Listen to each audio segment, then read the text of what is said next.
Sent an email, we're going to make it. We have a quorum, so we can go.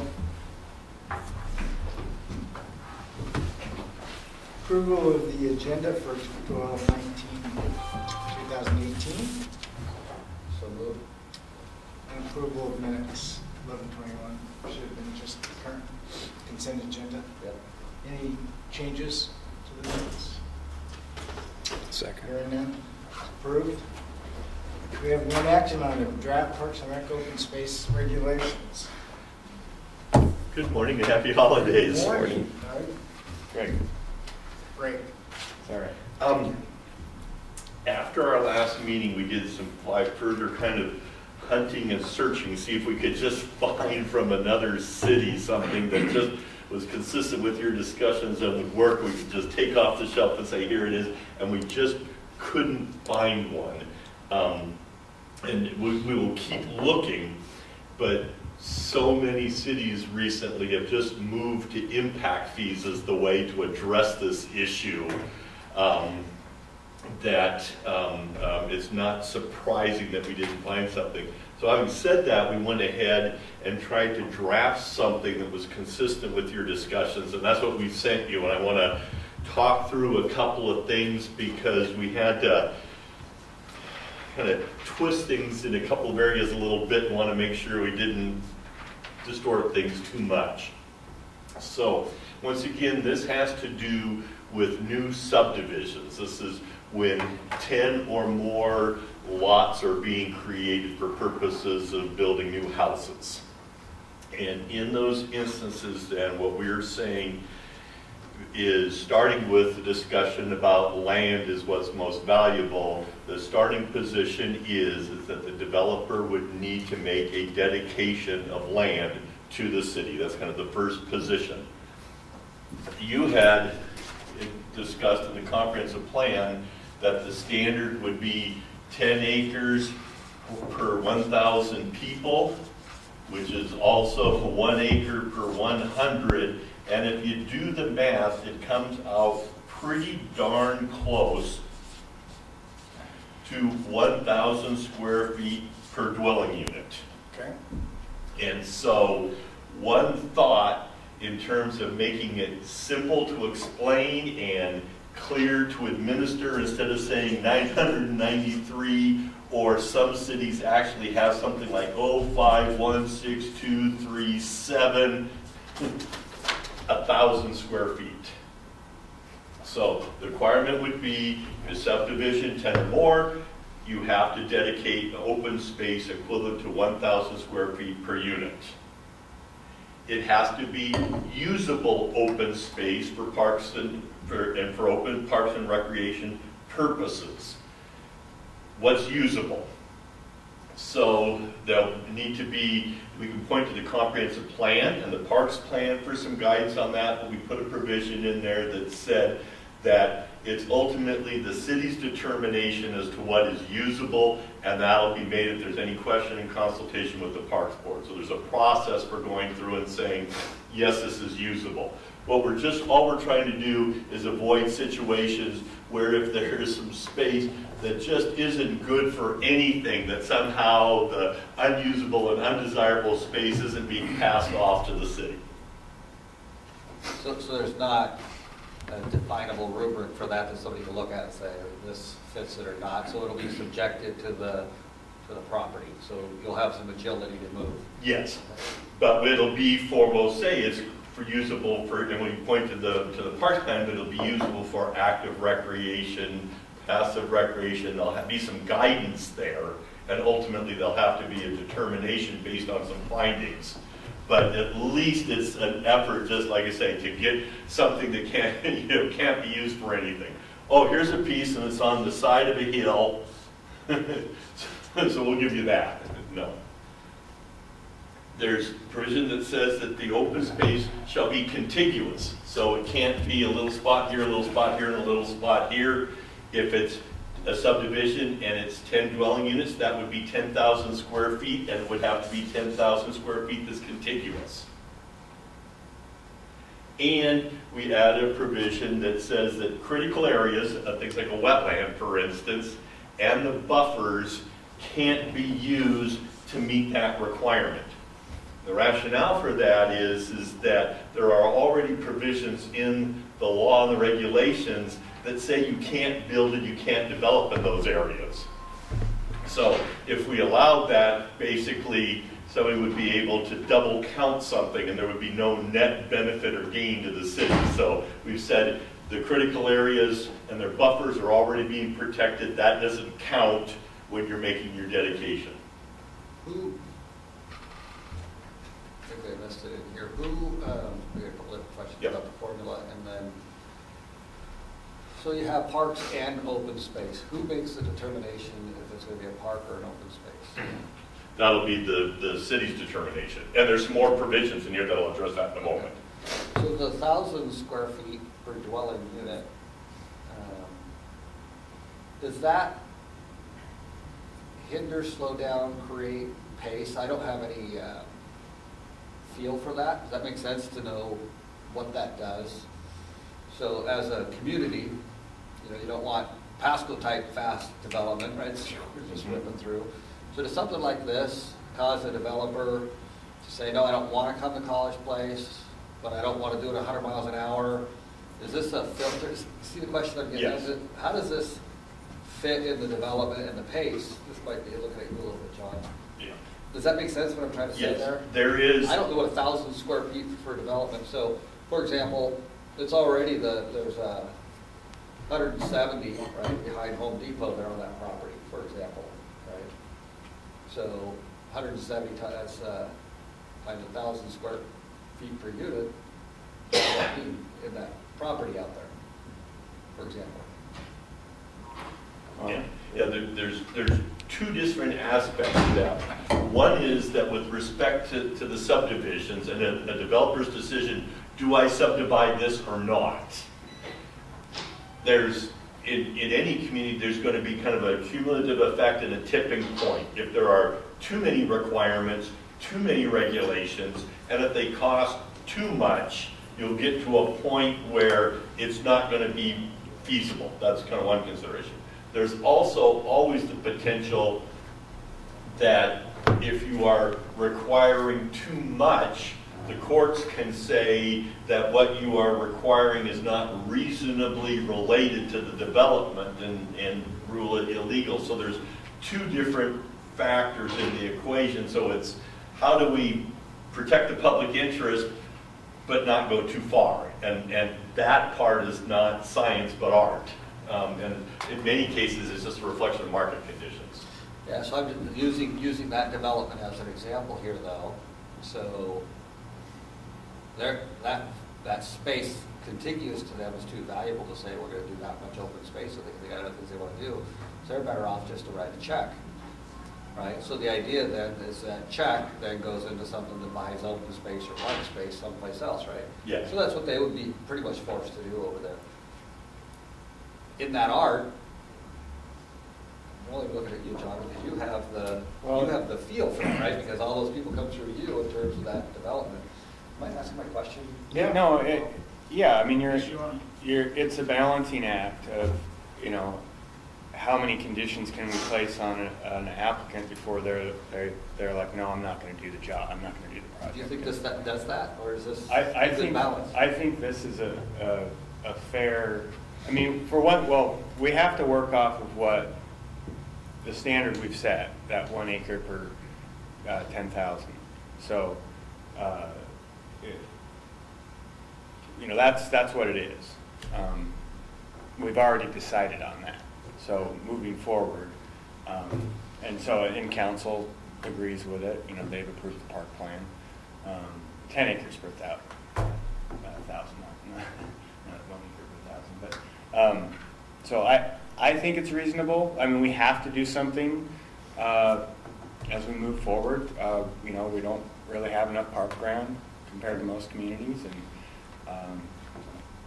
So are these conditions pretty comparable across the board with other communities? How do we rank? The standard that you've adopted is consistent with communities that have recently updated their parks plans, because it's consistent with a national standard. And many communities went to the national standard. What is everybody else doing? Here's what they're doing. So yours is very much, this part is very much consistent. The subdivision regulations as a whole, and as we've been going through it, there's actually some provisions in there that are beneficial to the developer that may help kind of offset this a little bit. It is not uncommon to see in a subdivision regulation completely separate from parks, something that says that your development has to have at least 20% open space, no matter what. And then you may have to have parks on top of that. So by saying 1,000 square foot per dwelling unit for parks and open space, that's kind of something that makes it a little bit more palatable for the developers. So with respect to that, I think the city is not as extreme as others, not as generous as others, kind of somewhere in the middle of the mainstream. So to take the apartment complex, that's it's actually 180 units that they're building on 10 acres. That would equate to 4 acres, 180,000 square feet, right? 1,000 per. Mm-hmm. So that, I mean, that's a considerable amount of population or units, and to me that seems like a reasonable amount of park ground to add. So if we took the homestead, which was approved at Could I back you up for a second? yeah, go ahead.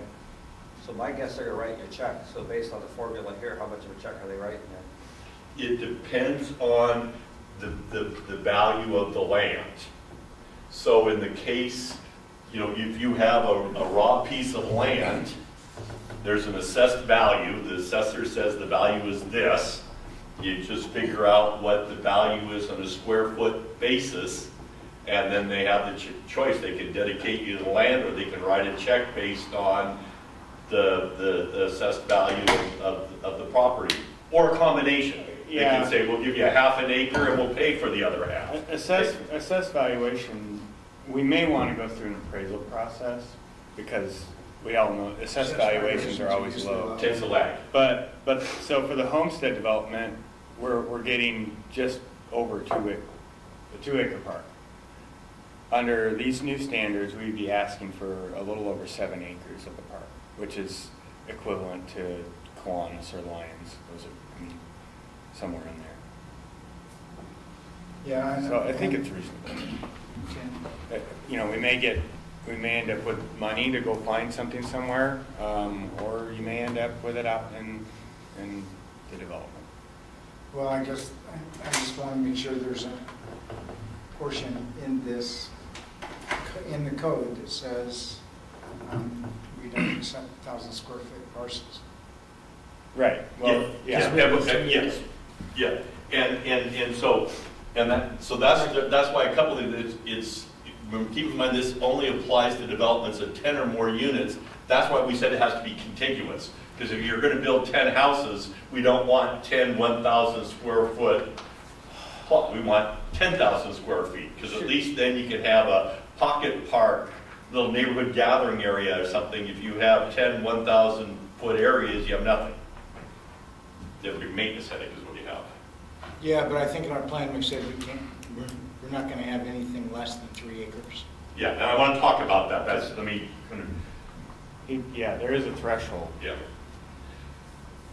We also put a provision in here. If I remember correctly, you said something like 3/10 of a mile of trail per 1,000 people is the level of service standard for trails. Well, if you 3/10 of a mile, 5,280, you're looking at around 1,500 feet or so. And if you divide that by the number of units, it ends up being really, really, really, really small. And so it just said, from a practical standpoint, we'll put a provision in here that says that the developer can propose as a part of his required dedication that some of that be a trail. Has to be a trail that would be designed and built to city standards. But if there's a great opportunity for a trail in there, and so at the end of the day, the city ends up with a trail that helps meet the dedication, we gave them some flexibility, but didn't go to the point of saying everybody has to dedicate, X feet of trail, that would give you just little tiny little bits of things that wouldn't go anywhere. So we created the avenue, but it's just that it's an avenue that may work in some circumstances. Now, here's where we get into some of the things that you raised, and here's where I want to check to make sure that we're consistent with what you had in mind. If you have 43 homes, then you get 1 acre. If you have 86 homes, then you obviously have 2 acres. And you had discussion about, minimum sizes and who's going to maintain it. And the city doesn't have any control over what size the subdivision will be. We know it'll be more than 10, but it depends entirely what the lot is. And we know that whatever they dedicate has to be contiguous. So the way this is written is that if it is less than 2 acres, so if it's a subdivision that's less than 86 units, the maintenance responsibility is going to rest with the homeowners association. So it won't be a city's responsibility, it'll homeowners. It'll be akin to what's the pocket park, John, over on the other side of the highway there? I don't even know the name of it because it's the one across I the know what highway. you're talking about. So it would be akin to that. We've said South of the highway, yeah. So, We've said that it has to have a children's play area or play equipment or comparable improvements. It would meet the standards that you set out for pocket parks. But the point is it would be maintained by the homeowners association, and just to make sure that we have something that's workable, the CC&Rs, the homeowners association papers, anything, city has to review and approve it to make sure we have a workable situation. But if it's a park less than 2 acres, the homeowners are going to maintain it, not So the city. does every, inherent what you're saying is every subdevelopment will have CC&Rs? In this case, they will, because they'll have an open space that. And they're going to have a homeowners association if they have a situation like that. They would be forced into it. yep. Is that good business? I hate mine. Well, homeowners, you can have CCRs can be as Some parts of it. extreme, or they can be very simple. They can just say that there's maintenance responsibilities, and you pay in dues to cover that. It doesn't have to get into the weeds on what color you can paint your house and the kind of fence you can put up. But it forces CC&Rs. Or at least a homeowners A association. homeowners association that you don't have to have designed name? CC&Rs to have a homeowners association. I mean, they can be very limited. Yeah, you have to have a secretary, you have to have a treasurer, you have to have. It's funny because all three of You us have live in to the same manage spot. those names. You have to- Yeah. We're all part of the same. We're else HOA. part of the same Yeah. CC&R. And Jim's on the right board, now. aren't you? No, I'm not anymore. Yeah. Do you like CC&Rs? Yes and no. I think they've got some great aspects that keep the community attractive. And then the enforcing regulations on your own privately owned land. It's that whole issue of, I can do Pete's whatever too I strong want to of a with my word. land. Oh, you hate for me, sorry, I gotta retract that statement, that wasn't a good word. What do you think of it? Mixed feelings too. Some things work, some things are just a bit of a nuisance. But we're forcing a cop, I don't know if I'm okay with that. Okay. The alternative is, it would be the city's responsibility, because it has to be maintained. So it's either the homeowners or the city. And kind of following on the lead that didn't want lots of little things, we said, okay, if it's less than 2 acres, it's going to be the homeowners. It's pretty uncommon to have a development not have CC&Rs nowadays, because the developer does, especially if it's a project that's going to be, the developer's going to be involved in over a number of years. They like to be able to control how the development looks throughout the lifetime of their involvement, so they can, tell somebody that bought in the first phase, no, you can't put in that type of fence. This is the standard for the fence, and there's consistency through the development process. Well, I guess,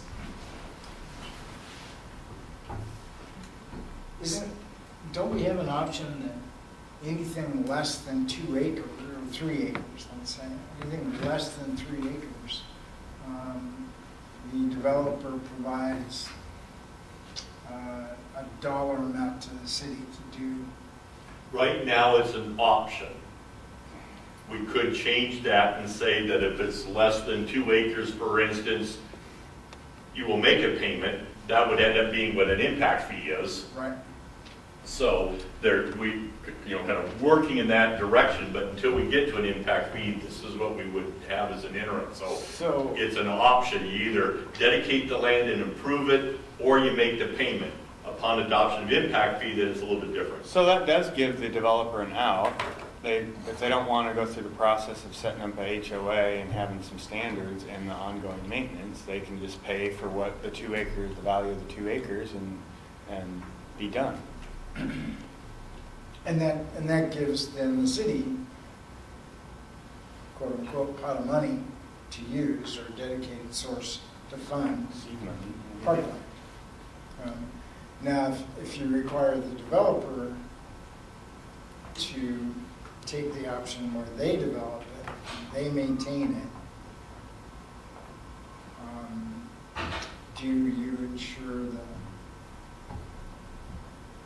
ongoing maintenance to a Yeah. level that's satisfactory to the community?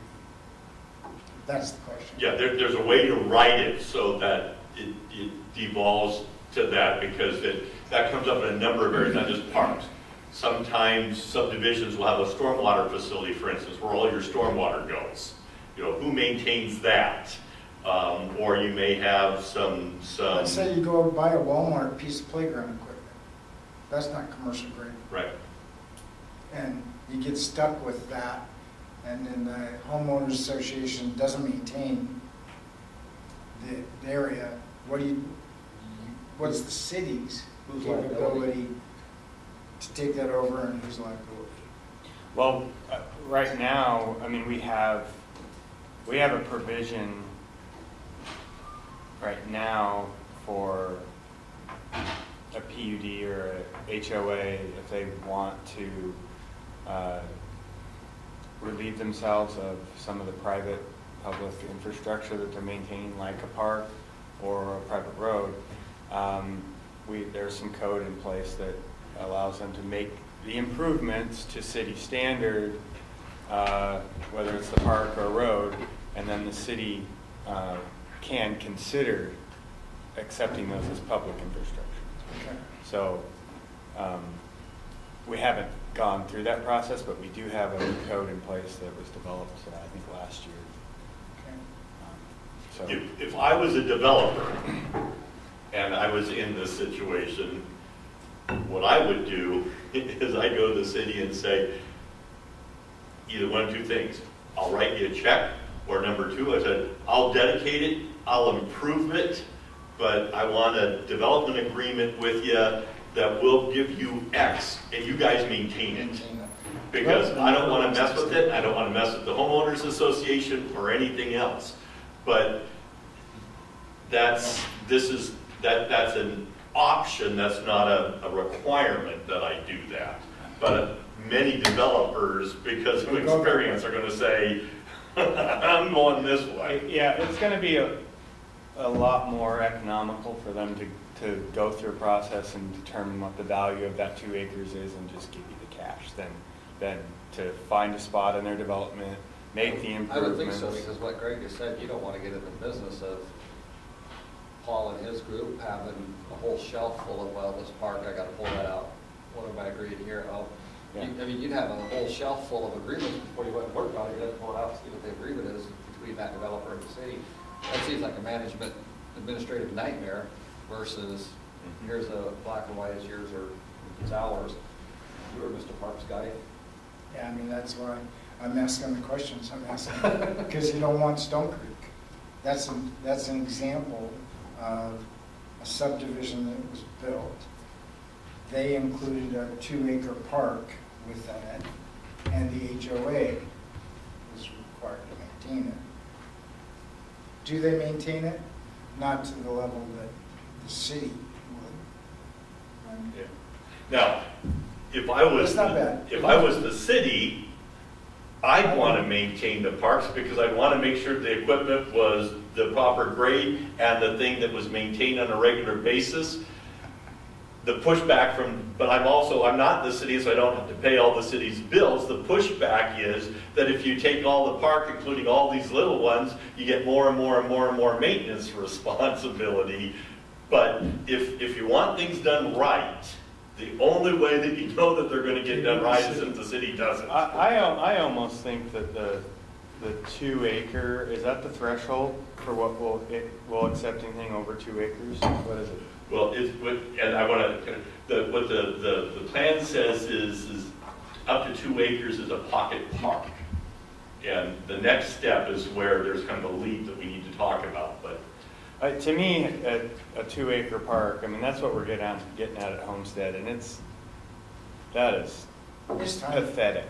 It's time. And if we end up with a bunch of 2-acre parks all over the town, it's gonna cost us a fortune to maintain them, because every single one of them's Exactly got, right. you know, $100,000 play equipment on it.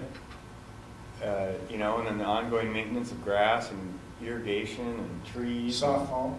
You know, which ones do you put bathrooms on? I mean, it's not economical to put a $100,000 bathroom on a 2-acre park that's getting 10 people a And day. just to be clear, there is no requirement for bathrooms on a 2-acre park.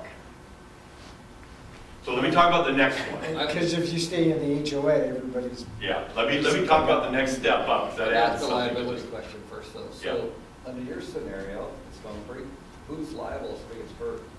The homeowners association. Homeowners associations. I just wonder where It's not a liability, city Yeah. park. Yep, somebody gets hurt on our playground equipment. They keep trying to give it to the city, and we keep rejecting it because it didn't meet our standards. yeah. And I don't know about schools, this may be the same standard as for cities, is if somebody gets hurt on a school playground, if there was no, well, let me put it on the city and see if it's the same for schools. If somebody gets hurt in a city park, as long as there's no negligence on behalf of the city, then the city isn't responsible. But if, for instance, the city didn't do an annual inspection of the equipment, or if, for instance, the city did an inspection of the equipment and the inspector said, this is not safe, don't let kids play on it, and they let them play on it, then there could be a liability. So there's a question of negligence. I don't know if that same kind of standards applies to use of school facilities. Accidents happen and people get hurt, but there has to be a demonstration of The negligence. city and the school are both public entities, and so we're held to the same standard there, and our insurance company is their insurance company, so.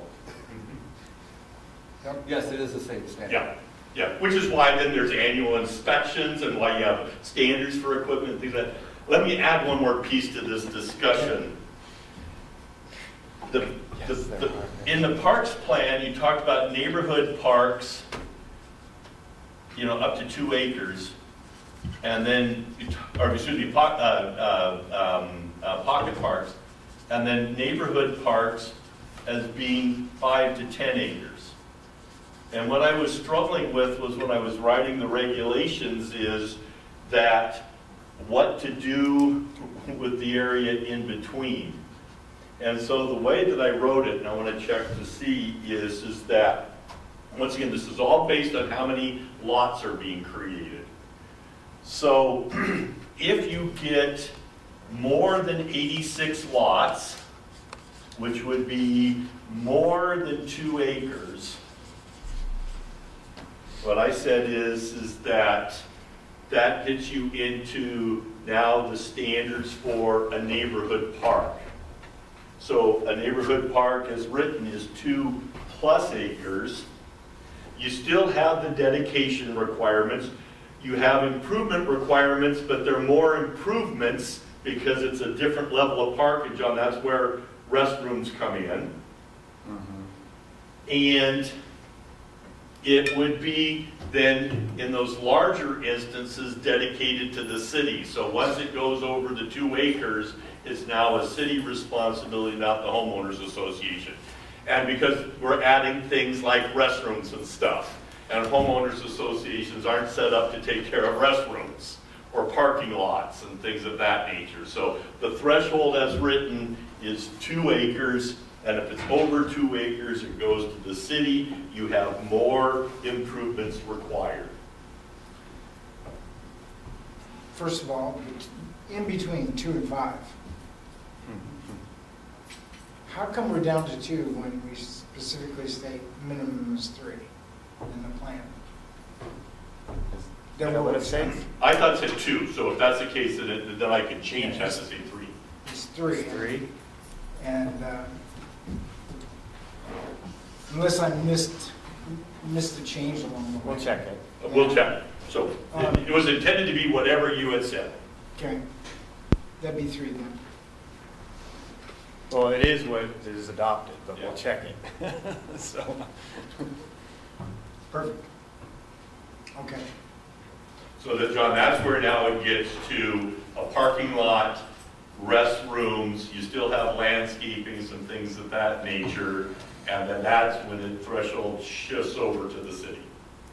it seems like we're gonna have to have, I mean, at 3 acres, I don't know if we're still quite at the spot where we need a parking lot and we need bathrooms and those sort of things, so that there's probably needs to be some discretion, and I don't know how we write that into the code, for the city or the hearing examiner to determine when those things are required. And maybe it's a calculation of determining how much use a 3-acre park is going to get versus a 5-acre park. And What's the size of the new park that's going in at Homestead? 2 acres.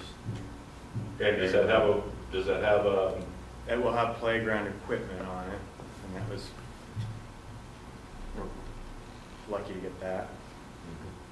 yeah.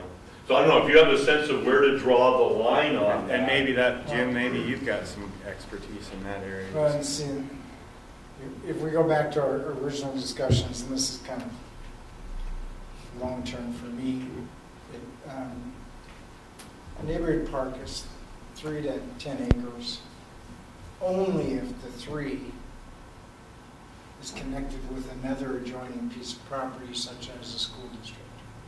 Then you accept that minimum of 3. But you're shooting always for 5 at a minimum for neighborhood park, because that gives you the space to create amenities, and it doesn't take a space and isolate it from the rest of the community. Is usually the case. So the question is, how many subdivisions or applications are we going to get in the future where this concept is really going to be the guiding light? Potentially only one. One. Well, you will get subdivisions, but to get up into this, the 2 to 3 to 5 acres, you're at least 86 houses, if not 120 something, or 160. That may happen only once. No. Yeah. Well, not just one. I mean, will this apply to the one behind Home Depot? No, because it's already. It's already been approved, so. Okay. It would apply to the McKinney Christensen property across But from even the still, school. we're only talking, for that one, we were talking, what did I say, 4 acres? Yeah, so we're underneath that 5. But Jim's they- talking. I mean, But if you're maybe not- that property you Can't put a park get to. there. They're gonna put a park on that, it's too valuable, they're gonna write you a check. Oh, sure. I Again, mean, for that one. and that's okay. I mean, I think the point being is when it's dedicated, But in terms of future, to like buy land in an area where you need to buy land. big subdivisions, we've got McKiernan and Christensen, the Hare Brothers, if that comes in, Yeah. we're only talking about 40 acres there. So Right. depending on what they want to do with that, Yeah. I mean, we could be looking at, 40 lots, or we could be looking at 50 or 60. So we're still well below Right. anything that's going to get us into a significant big chunk of land. So the money that we're talking about here, it goes into the purchase of parks, not the maintenance of them, right? Purchase or improvement of parks, but not maintenance. Not maintenance. So if you're doing a budget, if I understand it correctly, really hard to run a city on all of these developments to finance maintenance of everything. So you guys have your work cut out for you. Somebody else besides you, that wouldn't be your world. To maintain it and not end up with a outhouse either in 5, 10 years. Mhm. Because we don't have the ability to maintain it because the rest of the community didn't keep up. Is that accurate? Yeah, I mean, we're struggling to.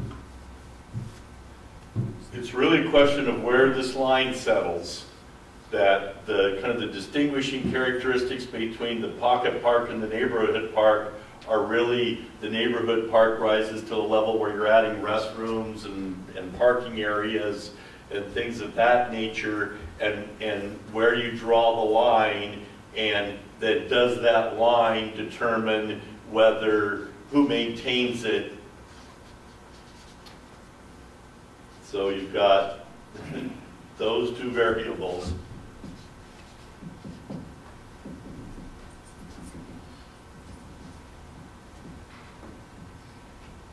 Yep, and we said, I think fairly clearly in the plan, we didn't want pocket parks. Because of the ongoing maintenance. Spreading your maintenance crew out to some different small little parcels, you'll kill yourself. So Inefficient. that's why, I mean, the way you've written it probably works better in that the HOA has to maintain it. The question is can people outside of that, does that become a city park or is it an HOA park? It is a, So, if it is on the face of the plat says that it is open to the public, then it is public.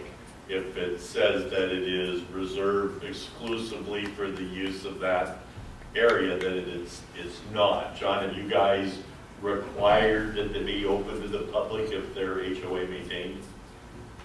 We don't have any HOA maintained parks. They're all public. Well, I'm sorry, I take that back. We do have one, that development off of 12th, that first one down by the Honda dealership. That was a Hayden Homes. I think it was one of their first ones. Automatic, yeah, your neighbor. You live right next to it. And that's open to them. I don't believe it's open to the public. It's a private park. I don't know if they monitor it. Is there signage up that says it's private or anything like that? It's certainly not maintained to city standard. I mean, the thing's on a hillside. It's not that it's not maintained. They mow it and keep it weeded and stuff like that. But the play equipment is not industrial, commercial grade. It's not. We would not accept that as a park just because it's on a hillside. I would hate to be the guy that has to mow it because it looks challenging. So they do make 4-wheel drive. But you have code enforcement then, right? So it's going to go into this here, and they're responsible, to Jim's point. If somebody's going to be enforcing that it's kept up, somebody's going to help them understand that it's your liability, their liability. So in your park, somebody gets hurt, well, then the HOA has a responsibility liability-wise. So it's an interesting conversation. It's kind of fun to think about. Yeah. this is punching jello, kind of keeps moving in different directions, and where are we gonna just say, okay, this is kind of the best we can get at? I mean, from a developer standpoint, it's probably much simpler for them just to go, I'm gonna write a check. And from the homeowner standpoint, I mean, the liability insurance that you're gonna have to have for it, and then just the ongoing maintenance. And then the public using it, because, people don't read signs. Yeah, later. So John, let me add one more thing. There's a number of advantages to writing checks, and that's why I said that the trend is clearly toward just a park impact fee. Yeah. One of the challenges with that has to do with the standard that says we want to have a park within this, walking distance Sure. for people, because using McKiernan and Christensen as an example, if they, subdivide that, and if they simply write a check, and if they don't dedicate any land, where is the park going to go then? If it's not in their development, that would be within walking distance for the people that live there. It's a big enough development that if they don't dedicate, then you're not going to meet that walking requirement. So there is a downside to simply writing a check too. Well, in that one, in the wonderful confines of the room, I think school districts play a role in that. People walk and drive to our middle school, high school campus. Our Davis Elementary fits exactly what Jim talked about. It's the poster child right now, right? To where the school district and the city are working together. We have a collaborative agreement. It's the public's money taken care of. I mean, it's the poster child right now, how it should work, what you just described. And we did that before there was a bunch of rules, right?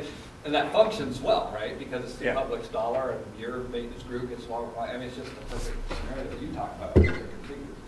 So, I think schools could be a player in terms of that walking and who utilizes what. I tell you, they're out using the tennis court, they're out walking the track, believe it or not, they think it's a dog kennel. The softball field's a dog kennel. Yeah. Yeah. It's got a fence around it, That's so the way you it let the goes. dogs run. But my point is Dog park. schools play in that walking concept. Uh-huh. Greg, what's the density? What did we figure out McKiernan and Christensen could handle, hypothetically? Do you remember? I have that, and I can tell you. I mean, we're 200 acres. There's a lot of critical areas in there. Yeah, I can tell you just a moment. Would that be a development right across from the high school? Yeah. We said to John that there could be around 237 dwelling units. So, is that 5 acres? Yeah, that's a little over 5 acres, almost 5.5 acres. Yeah. So there's potential for a 5-acre park in that area based on the city and the urban growth areas and even the proposed urban growth areas. After that, the next largest contiguous open space area you'd likely to see would be an acre. 200, that doesn't seem like the number that Mike shared with us at our, for potential units. Well, I think that's the low end. Yeah. It just depends on the product they want to put out. That's not factoring That's not in a- how many, there could be additional, there's a multifamily zone, so there's the apartment factor, that'll drive I the think we count used up. the 400. It's possible, it just depends on what the Right. density is, and Yeah. I mean, what. If you jump it up to 400, you're talking about more than 5. But they're trying to dedicate park spot in that already, right? Well, It needs to be incorporated and talked about already, right? To meet this threshold, I would suspect. we haven't really talked about size, I mean. Subdividers know that there's some kind of requirement out there.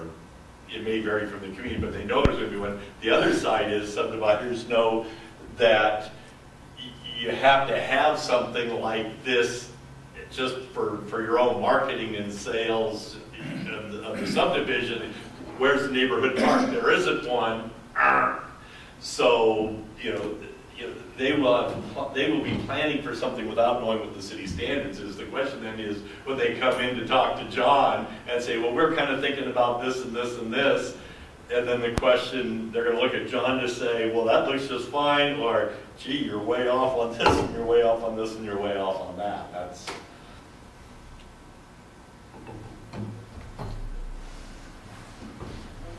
Now, the third thing in the regulations, just to complete the circle, is we just put in the placeholder that says that if and when the city adopts impact fees, then this kind of supersedes all of that.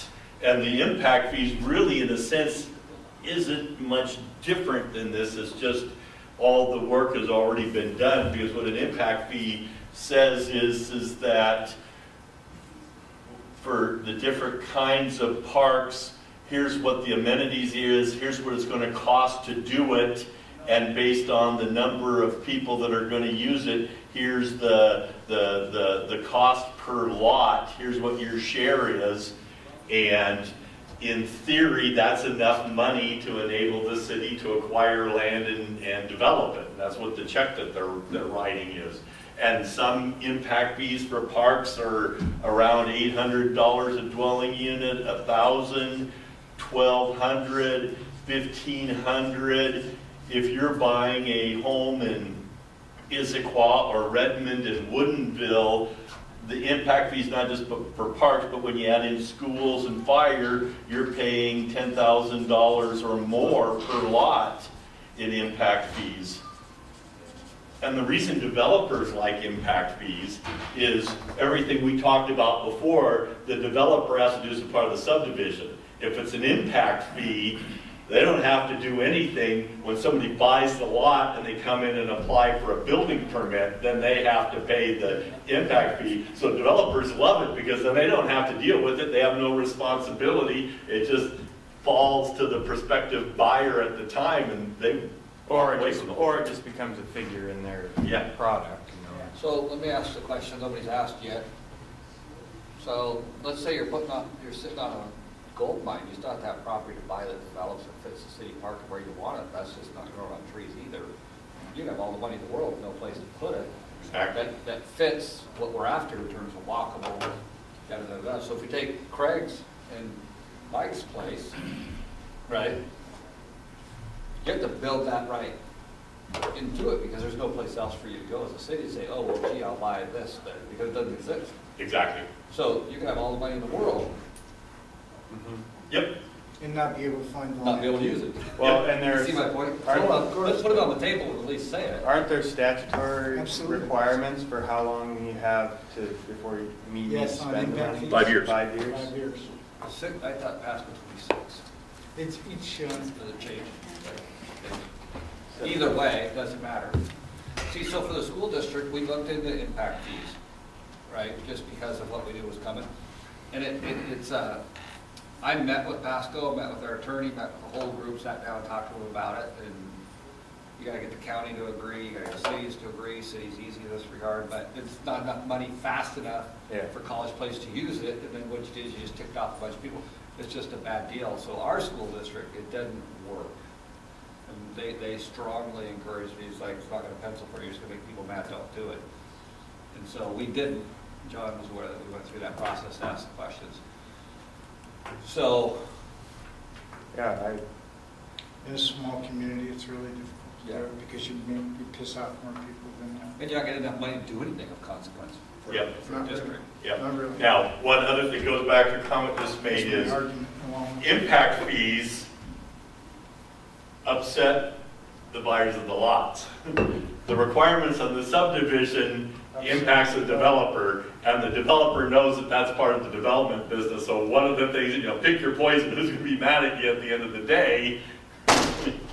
Impact fees may not be the cure-all for everybody. Impact fees, especially in fast-growing areas, work really, really well. the less growth there is, my experience is the less value impact fees are, and you're right, you end up making people mad, and you especially make them mad if you end up collecting the money, don't use it, and then turn around and have to give it back. I think impact fees make a lot of sense for like transportation because we're always making improvements. There's always some arterial that needs repaving or a light. Yeah, but it's not for repaving. Fees don't go for those.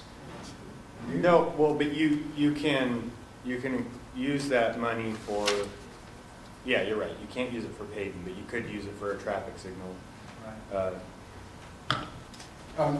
And, I mean, my perspective is basically what my friend here is. I did impact fees in Boise. Boise was growing fast, it worked well. Yeah.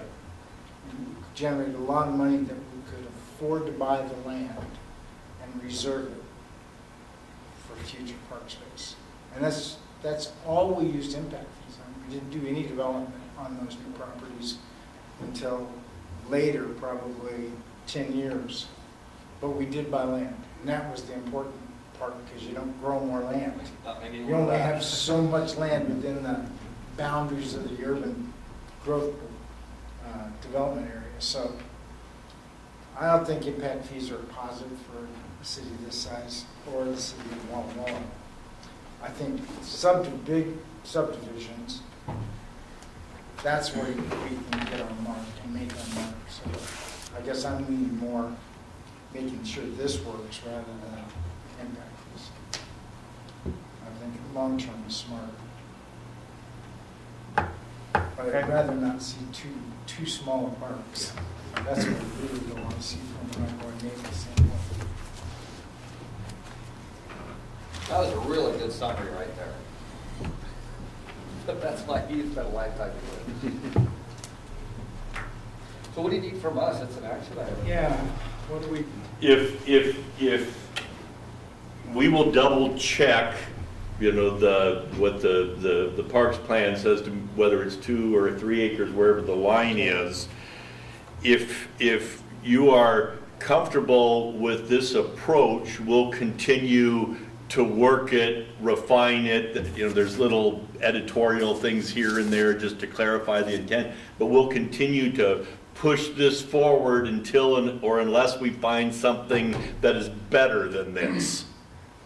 And so the process, basically what we're looking for is a recommendation to the planning commission that this is the direction you want the park portion of the development standards to how to proceed. And then ultimately, you know, they'll review it as well. They may have some input, and then it'll all be packaged together with our development standards and sent to the council for approval. Yeah, I think we're on the right track. I think we need to do the changes that we discussed and make sure that it is accurate to our park plan. I would recommend also the city's attorney take a look at it to make sure that whatever we're doing, we don't have an existing law that we're in conflict with. Yep. But this is probably the only way for us to get, for sure, development parkland within subdivision developments. It does take care of the Hayden home issue. It does take care of the Kearney property. Probably in the future, it'll at least get us parks in those areas that will benefit that portion of the community. So I'm feeling good about it, Greg. Okay. I think it was a difficult task to come up with options after our last meeting. So I'd suggest that we not take action today. We let the corrections occur, review again next month, ask the rest of us on the board, and I'll talk to Randy and Leif to make sure that you get in here and you read this and comprehend it, so the next meeting we have a clear direction we go. So do we want to do the same thing? Let's see, when are you going to be in town next, Greg, in January? It'll be the third Tuesday. So, First is a- 15th. the first is a Tuesday. so first, 8th, 15th, So so can we do wanna it the do morning of the 16th? 16th?